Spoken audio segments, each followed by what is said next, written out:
நயினாரை வந்து இடி காப்பாற்றுகிறது அப்படின்றது அப்பட்டமா தெரிகிறது. இதுல இடியை தாண்டி தேர்தல் ஆணையம், தேர்தல் ஆணையத்தை பொறுத்த வரைக்கும் பாத்தீங்கன்னா நயினார் நாகேந்திரன் 4 கோடி ரூபாய் அவருக்கு தான், அவரோட பேரை தான் சொல்லியிருக்கிறாங்க வாக்குமூலங்கள்ல.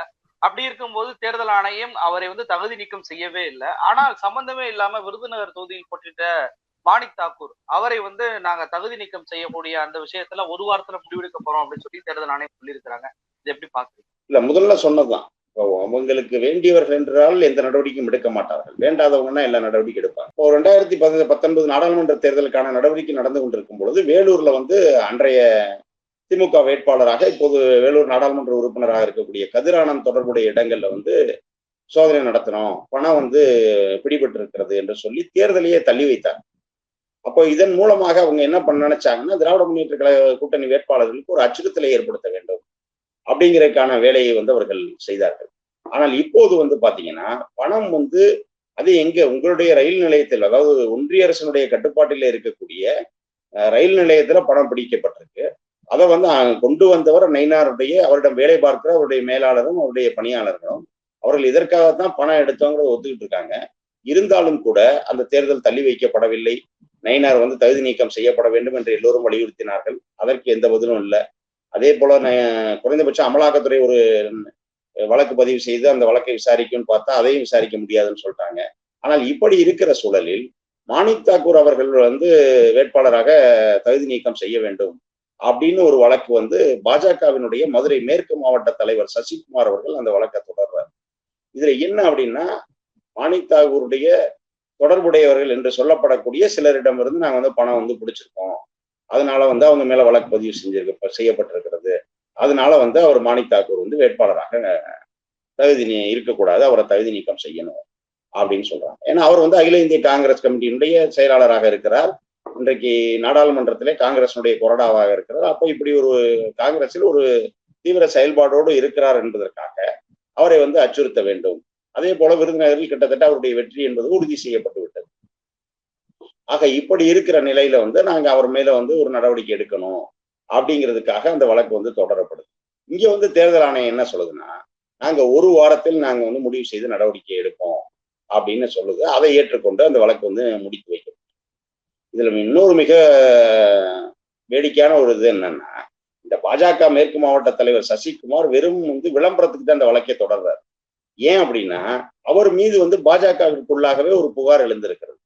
என்ன அப்படின்னா, அவர் வந்து பூத் ஏஜென்ட்களுக்கு கொடுக்கப்பட்ட பணத்தை, கிட்டத்தட்ட 40 லட்சம் ரூபாய் பணத்தை வந்து அவர் முறையாக செலவு செய்யவில்லை அப்படின்னு சொல்லி பாஜகவிற்குள்ளேயே வந்து அவர் மீது வந்து புகார் எழுப்பப்பட்டிருக்கிறது. மதுரை முழுக்க அவரை பத்தி சூரட்டி விட்டிருக்காங்க. இந்த மாதிரி சசிகுமார் வந்து பாஜக பூத் ஏஜென்ட்களுக்கு கொடுக்கப்பட்ட பணத்தை வந்து செலவு செய்யாமல் பதுக்கி விட்டார் அப்படின்னு சொல்லி அவர் மீது ஒரு குற்றச்சாட்டுகளை சுமத்தி பாஜகவினரே போஸ்ட் அடிச்சு ஒட்டியிருக்காங்க. அப்போ இதிலிருந்து தான் வந்து தப்பிக்க வேண்டும், நல்ல பேர் எடுக்க வேண்டும் அப்படிங்கிறதுக்காக இவர் என்ன பண்றாருன்னா, மாணிக் தாக்கூர் மீது இப்படி ஒரு வழக்கை வந்து அவர் பண்ணியிருக்கிறார். ஆகவே இது வந்து அமலாக்கத்துறையாக இருந்தாலும் சரி, தேர்தல் ஆணையமாக இருந்தாலும் சரி, அவர்கள் வந்து ஒரு சார்பு நிலைப்பாட்டோடு தான் நடந்து கொள்கிறார்கள் அப்படிங்கிறது வந்து மீண்டும் மீண்டும் இப்போது நடைபெறுகிற நிகழ்ச்சிகள் வந்து அதை மீண்டும் மீண்டும் உறுதிப்படுத்தி கொண்டே இருக்கிறது. ஏன்னா ஒரு நாட்டினுடைய பிரதமராக இருக்கக்கூடியவர் எல்லோருக்குமானவர், எல்லோருக்கும் பொதுவானவர். அவர் வந்து ஒரு குறிப்பிட்ட ஒரு மதத்தை சேர்ந்த இஸ்லாமியர்களை வந்து அவர்கள் மிக கொடூரமாக மிக இதா வந்து அவர் பேசுறார். ஆனா அதை பற்றி தேர்தல் ஆணையத்திற்கு புகார் சென்றால் அது வந்து கண்டுக்காம இருக்கு தேர்தல் ஆணையம்.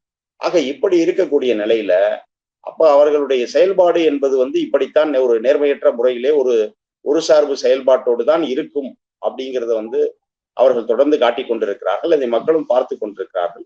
இவர்களுக்கான ஒரு சரியான பாடத்தை மக்கள் வந்து தங்களுடைய வாக்குகளின் வாயிலாக புகட்டுவார்கள். ஜூன் 4ஆம் தேதி வந்து இவர்கள் அனைவருக்கும் இது தெரியும். இது இப்படி தவறான செயல்பாட்டில் பாஜகவினுடைய தூண்டுதலின் பேரில் செயல்படுகிற அமலாக்கத்துறை அதிகாரிகள் வந்து அதற்கான விளைவை வந்து அவர்கள் ஜூன் 4க்கு பிறகு சந்திக்க வேண்டியிருக்கு.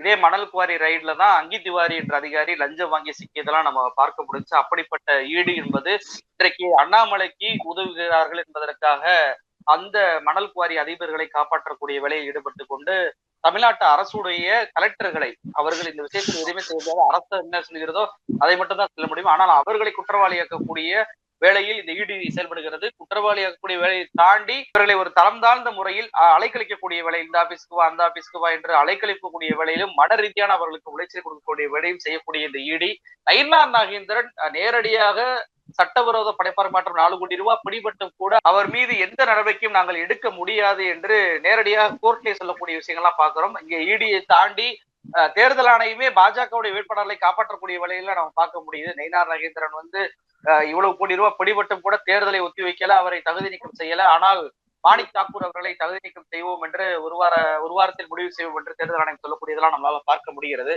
நிகழ்ச்சி கலந்து நிறைய தகவல்களை நம்ம நேரிட்ட பயன்படுத்திங்க. ரொம்ப நன்றி சார். வாய்ப்புக்கு நன்றி, வணக்கம்.